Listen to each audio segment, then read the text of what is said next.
Hello বন্ধুরা, welcome back to my channel variety of cooking. ভালো আছেন নিশ্চয়ই সবাই। বন্ধুরা, আজকে আমি দেখতেই পাচ্ছেন পাবদা মাছ নিয়ে হাজির হয়েছি। হ্যাঁ বন্ধুরা, আজকে আমি পাবদা মাছের দারুণ একটা রেসিপি করে দেখাবো। একদম সহজ, সিম্পল, সাধারণ, তবে ইউনিক। অবশ্যই রেসিপিটা ইউনিক হবে। তো বন্ধুরা, দেখতে থাকুন আজকে পাবদা মাছের রেসিপিটি। আশা করি আপনাদের সবার কাছে দারুণ ভালো লাগবে। তো বন্ধুরা, যারা চ্যানেলটিকে এখনো সাবস্ক্রাইব করেননি, তারা দ্রুত সাবস্ক্রাইব করে পাশে থাকা বেল আইকনে ক্লিক করে দেবেন আর অবশ্যই আমার ভিডিওটি পুরোটা দেখবেন। তো বন্ধুরা, পাবদা মাছগুলোকে আমি সর্বপ্রথম লবণ আর হলুদ দিয়ে ভালো করে মেখে নিচ্ছি। অবশ্যই এই কাজটা হাত দিয়ে করতে হবে। অনেক সময় পাবদা মাছ চটফট করে ফুটতে থাকে, তো এই মাছগুলো যাতে না ফুটে তার জন্য আমি এখানে সরিষার তেল ব্যবহার করব। লবণ হলুদটা মাখিয়ে নিয়েছি, এবার সরিষার তেল দিয়ে দিচ্ছি। আর মাছগুলোর অবশ্যই পেটটা কেটে দিতে হবে।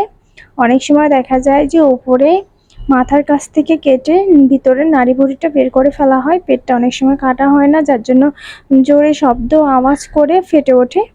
তো পেটটা অবশ্যই কেটে দিতে হবে আর সরিষার তেল ব্যবহার করতে হবে, তাহলে পাবদা মাছটা কাটার সময় চটপট শব্দটা খুবই কম হবে। তো মাছগুলো মেখে নেওয়া হয়ে গিয়েছে। এবারে এখানে চলে এসেছি সবজি।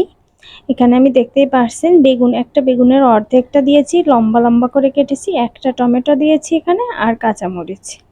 আর এখানে নিয়ে নিয়েছি সরিষা আর সামান্য গোটা জিরে। তো সরিষা জিরের সাথে গোটা কয়েকটা কাঁচামরিচ দিয়ে ভালো করে বেটে নেব। আপনারা চাইলে ব্লেন্ডারে পেস্ট করে নিতে পারবেন। তো এবারে আমি সরাসরি চুলায় চলে আসছি। কড়াইটা খুব ভালো মতো গরম করে নিয়েছি, সাদা তেল দিয়ে দিলাম। তেলটাও একটু সময় নিয়ে গরম করে নেব। এবারে আস্তে আস্তে মাছগুলো ভালো করে একটু হালকা আছে ভেজে নেব। একটু হালকা করে ভাজবো, খুব বেশি কড়া করে ভেজে নেব না। একটু উল্টিয়ে দিচ্ছি, জাস্ট এপিট ওপিট হলেই মাছগুলো রেডি হয়ে যাবে। দেখুন এভাবে হালকার উপর ভেজে নিয়েছি।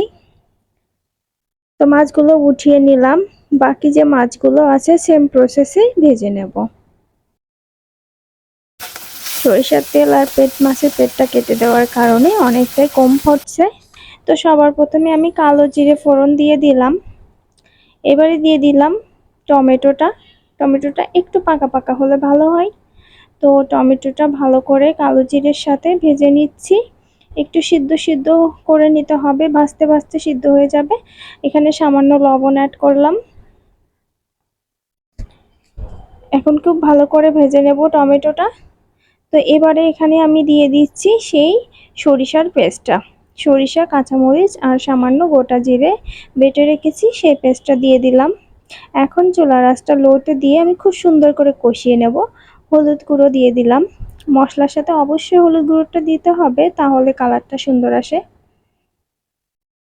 আর দিয়ে দিলাম কাঁচামরিচ। কয়েকটা কাঁচামরিচ বেটে দিয়েছি আর কয়েকটা আস্তই দিলাম। খুব সুন্দর তেল তেল বেরিয়ে আসছে, দেখুন এভাবে তেল বেরিয়ে আসতে হবে, ততক্ষণ কষাতে হবে। তো এবারে তেল বেরিয়ে এসেছে, মানে আমার কষানো হয়ে গিয়েছে। এবারে আমি বেগুনগুলো দিয়ে দিলাম।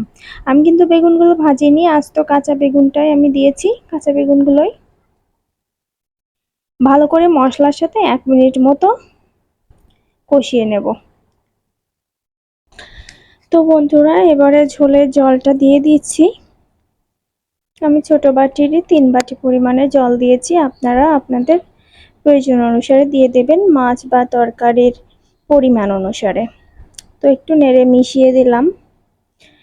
লবণ দিয়ে দিলাম স্বাদ মতো। আরও সামান্য একটু হলুদ গুঁড়ো দিয়ে দিলাম। দিয়ে আর একটু নেড়ে মিশিয়ে দিলাম। তো বেগুনগুলো যেহেতু ভাজিনি, সেহেতু সিদ্ধ করার জন্য আমি একটু ঢাকা দিয়ে দেব। তো ঝোলটা ফুটে উঠেছে, এবারে ঢাকা দিয়ে দেব 3 থেকে 4 মিনিটের মতো। তো 3-4 মিনিট পর আবার ঢাকনা খুলে ফিরে এসেছি। দেখুন বেগুনটা অর্ধেকের বেশি সিদ্ধ হয়ে গিয়েছে। এই পর্যায়ে কিন্তু আমার আর ঢাকা দেওয়ার কোনো প্রয়োজন নেই।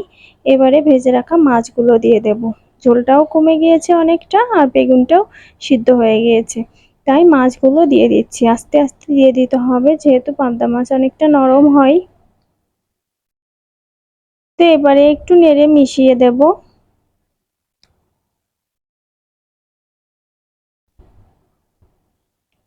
এবারে মাঝারি আঁচে রান্নাটা করব এ পর্যায়ে, তবে শেষের দিকে আঁচটা কমিয়ে দেব, একদম লোতে করে দেব। এখন মাঝারিতে রেখেছি। তো বন্ধুরা দেখতে পাচ্ছেন ঝোলটা আরো কিছুক্ষণ পর অনেকটাই কমে এসেছে। এখন কিন্তু চুলার আঁচটা আমি লোতে করে দিয়েছি। প্রায় আমার রান্না কমপ্লিট হয়ে এসেছে। খুব বেশি পরিমাণে ঝোল রাখছি না, আর রাখলেও ভালো হবে না স্বাদটা, একটু অল্প ঝোল করতে হবে, তবে ঝোলটা পাতলা হবে। দেখতেই কতটা সুন্দর লোভনীয় লাগছে।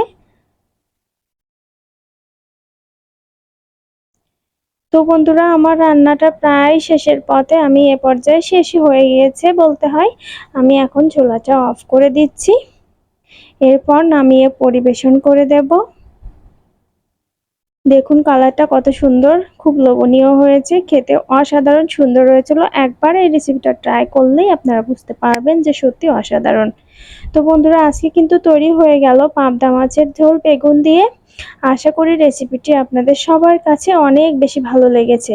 সরিষা বাটা, এদিকে কালো জিরা, আবার বেগুন সাথে পাবদা মাছ, খুব দারুণ দুর্দান্ত জমে গিয়েছে রেসিপিটা। এভাবে বাড়িতে অবশ্যই একবার ট্রাই করবেন, আমি আশা করি খুব ভালো লাগবে। তো আমার রেসিপিটি যদি ভালো লেগে থাকে তাহলে like comment share and subscribe করতে একদম ভুলবেন না। আজকের মতো বিদায় বন্ধুরা, টাটা, ভালো থাকবেন সবাই।